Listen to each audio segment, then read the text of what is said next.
வீரம் படத்தில் அஜித் சார் கூட ஒரு குட்டி குழந்தைய வந்து நம்ம எல்லாருமே பார்த்துருப்போம், எல்லாரும் பார்த்துருக்கோம்ல ஆக்சுவலாக வீரம் படம். அதில் வந்து ஒளிஞ்சாங்கண்டம் அப்படின்னு சொல்லிட்டு ஒரு சின்ன கேம் விளையாடுவாங்க. அந்த கேமில் பார்த்த அந்த குழந்தை இன்னைக்கு வந்து ஒரு பெரிய பொண்ணாக நம்ம முன்னாடி வந்து இந்த படத்தில் நடிச்சிருக்காங்க. ஸோ யுவினா அவர்களை பேசுமாறு நான் மேலே கிடைக்கிறேன்.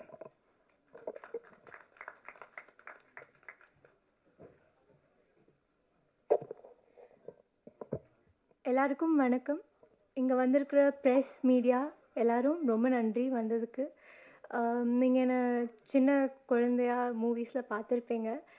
அண்ட் இப்போது ஐ திங்க் ஒரு காலேஜ் கேர்ள் ரோலில் நான் இந்த படத்தில் பண்ணியிருக்கேன்.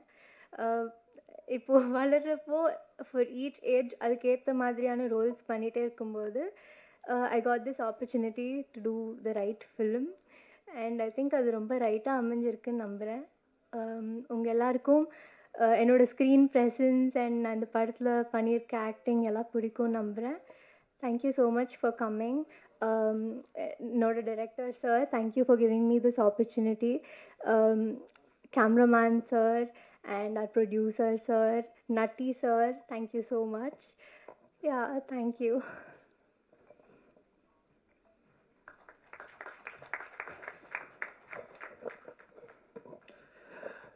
அடுத்ததாக இந்த படத்துடைய இசையமைப்பாளர், என்றைக்குமே வந்து நம்ம ஒரு ஆக்ஷன் படம் ஒரு த்ரில்லர் படத்தில் வந்து மியூசிக்கு என்ன ஸ்கோப் இருக்குது அப்படிங்கிற மாதிரியான கேள்வி நமக்கு வந்து ஆடியன்ஸாகவும் வரும், நமக்கும் தனிப்பட்ட முறையில் வரும். பட் அப்படி இருந்தாலுமே மியூசிக் வந்து ஒரு மிகப்பெரிய பங்கு எந்த படமாக இருந்தாலும், எந்த ஜானர் ஆஃப் மூவியாக இருந்தாலுமே. ஸோ இந்த படத்தில் வந்து நம்ம ட்ரெய்லர் நீங்கள் பார்க்கும்போது சரி, இப்போ அதான் heroine Yuvina very good Yuvina, all the best மா. தேங்க்யூ. அப்புறம் இப்போது ஃபஸ்ட்டு இன்ட்ரடியூஸ் ஆகிறீங்க, சின்ன குழந்தையா இருந்து இப்போது ஒரு கதாநாயகியாக இன்ட்ரடியூஸ் ஆகிறீங்க, வாழ்த்துக்கள். நீங்கள் இது பற்றி ஏதாவது அஜித் சார்கிட்ட பேசுனீங்களா? அஜித் சார் ஏதாவது வாழ்த்துக்கிட்ட கேட்டிங்களா? போய் பார்ப்பீங்களா? அது அஜித் சாரோட நடித்ததை பற்றி ஒரு வார்த்தை கூட நீங்கள் பேசலை, அவருக்கு ஒரு தேங்க்ஸ் கூட சொல்லலை. அதை பற்றி ஏதாவது கொஞ்சம் சொல்லுங்கள். மேடையில் பேசுகிறப்போ ஆப்வியஸ்லி கொஞ்சம் நர்வஸாக இருக்கும். ஸோ நான் நிறைய விஷயங்கள் சொல்ல அப்படி பார்த்தா இப்போ சொல்கிறேன். இது வரைக்கும் நீங்கள் எல்லாரும் எனக்கு கொடுத்த அன்பும் ஆதரவுக்கும் ரொம்ப ரொம்ப நன்றி. இனிமே நான் பண்ண போகிற படங்களுக்கும் நீங்கள் இதே மாதிரியான லவ் அண்ட் சப்போர்ட் கொடுத்துக்கிட்டே இருப்பீங்கன்னு நம்புகிறேன். கண்டிப்பாக நீங்கள் கேட்ட கொஷின் வந்து அஜித் சாரோட ஒரு மூவியில் ஆக்ட் பண்ணதுனால இவ்வளோ பேர் என்னை ரெக்கக்னைஸ் பண்ணுறாங்க அண்ட் அந்த ரோலுக்கு அவ்வளோ அன்பு கிடச்சிருக்கு. அதுக்கு I'm for ever grateful. And கண்டிப்பாக அஜித் சாரோட பேச மறுபடியும் வாய்ப்பு கிடைச்சா ஐ வுட் டாக்.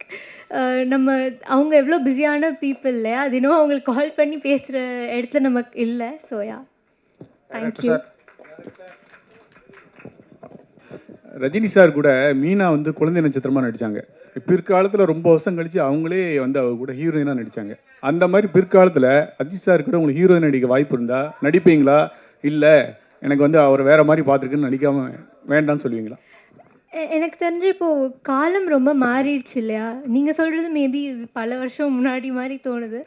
ஸோ அப்போ நீங்கள் வந்து நிறைய பேர் இருக்க மாட்டாங்க அண்ட் அந்த கேரக்டருக்கு அவங்க ஏற்றவங்களாக இருக்காங்கன்னா கண்டிப்பாக அவங்க பண்ணியிருப்பாங்க. பட் இப்போ ஐ டோன்ட் திங்க் ஸோ. அந்த மாதிரியான ஒரு மைண்ட் செட்டில் and even if we do something like that I don't think மக்கள் அதை ஏற்றுப்பாங்க and that doesn't seem very right as well. So yeah, இந்த ஜென்ரேஷனுக்கான ஒரு இதுவாக எனக்கு தோணல.